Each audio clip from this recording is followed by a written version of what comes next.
Do you remember the first time that you were bullied?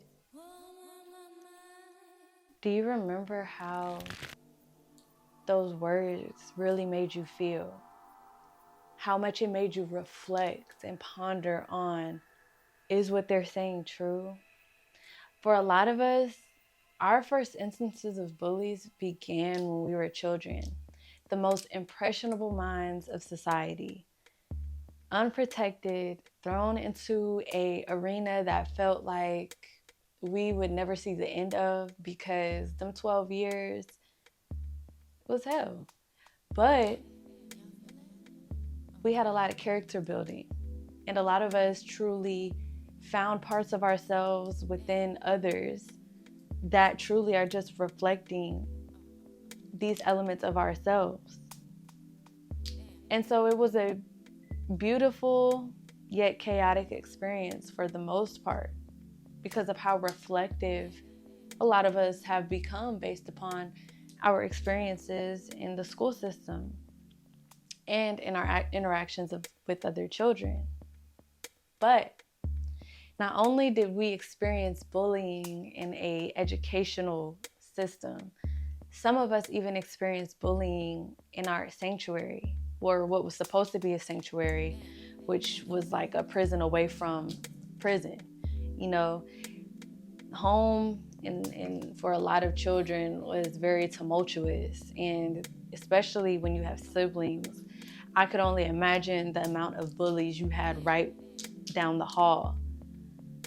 What I will say is, for me myself, I grew up an only child, but because I grew up with a lot of pressure on me, I experienced my first interactions with judgment and my inner judgment at a very young age.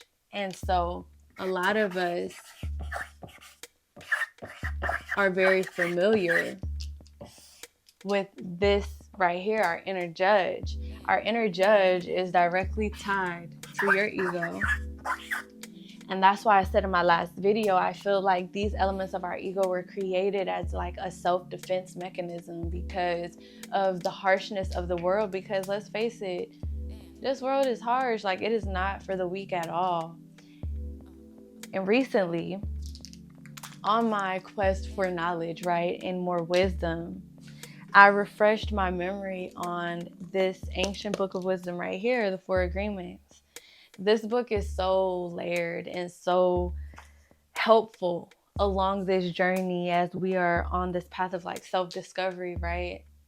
But I was reminded that it's like information and knowledge is great. It's great to acquire seeds, but if you have no means of gardening them within your mind, as fertile as it is, we are so busy poisoning our minds with fear, with elements of suffering, with doubt, right? All of these self-destructive behaviors.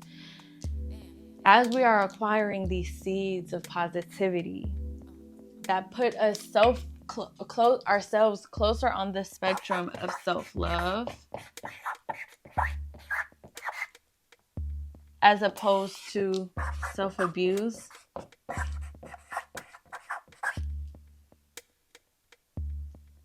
we will begin to, rewire and reprogram ourselves. But the thing is, without action, all of the seeds we are acquiring are void, because it's one thing to get information and knowledge, but if you're not acting on it, there's no point. And so I've been in a space of a lot of judgment. I've been projecting a lot of judgment outwardly. And the only thing that is showing me when I become reflective is that this is really loud. Because the two things that the Four Agreements has reminded me at this point in my life is that our words are more powerful than we've actually been alluded to believing, and that nothing truly is meant to be taken personally. To start with, nothing to be taken personally, it's all centered in us being egocentric. Everything's me, me, me, me, me. And me being an only child, I can attest, My reality being a me. Everything is about me. Everything that everyone is doing outside of me that involves me to a certain extent is about me. When in actuality, all of us are living in our own minds. All of us are having our own mental experiences in this realm. And it isn't until we decentralize our ego and actually step into a space of observance that we realize that everything that others place upon us are simply projections of what is going on within their inner world. And so I go back to like us talking about being bullied, or if you were a bully yourself, you were doing that. You were projecting that out of a space of hurt, maybe because you've experienced bullying in your own right.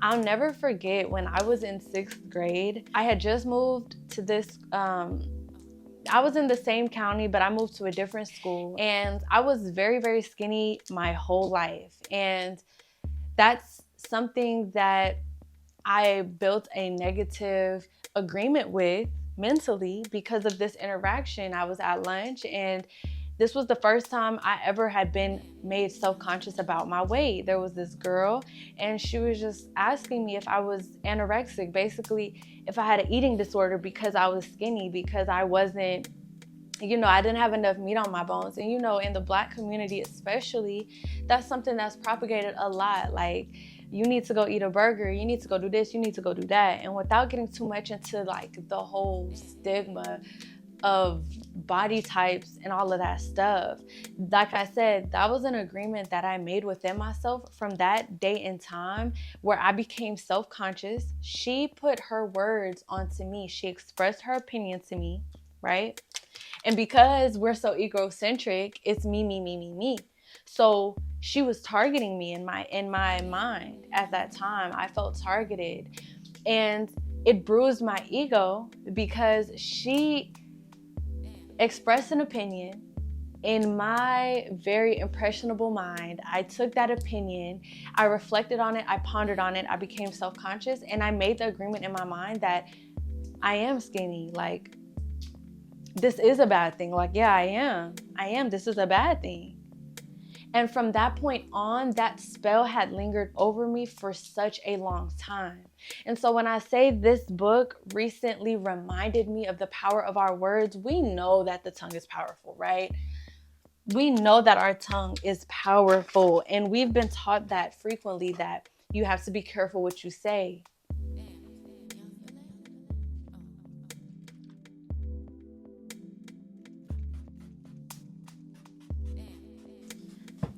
I never really got a deep understanding of why people were saying that to me. Of course, I knew you didn't want to be mean to people for no reason. You never know what someone's going through and all that stuff. But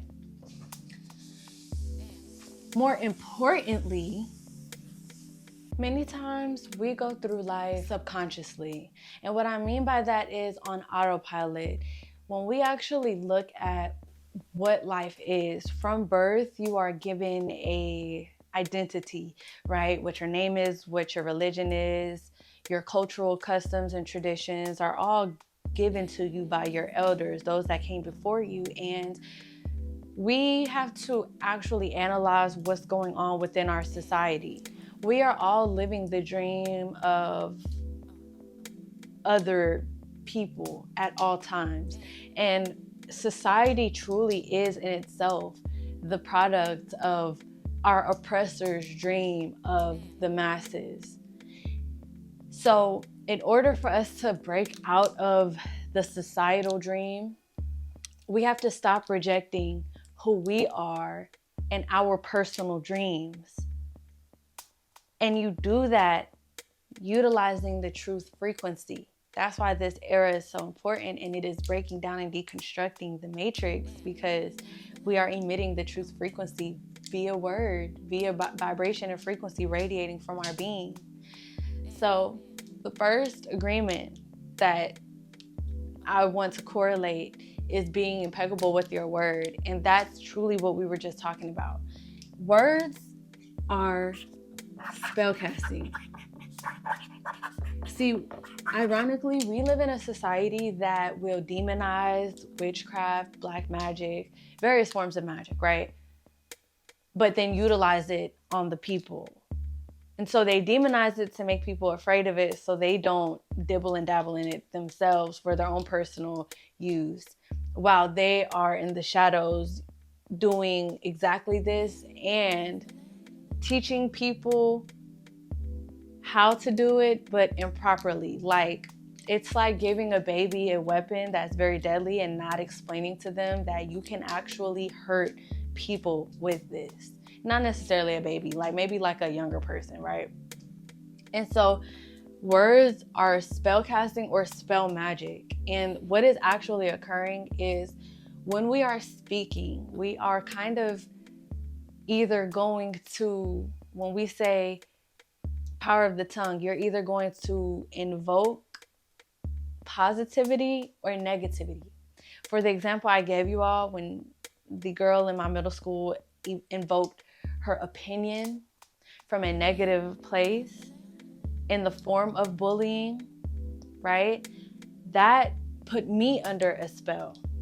And because I made that agreement in my mind, she utilized her powers to invoke enslavement. And I'm gonna switch the color. I don't want to be lazy on y'all today.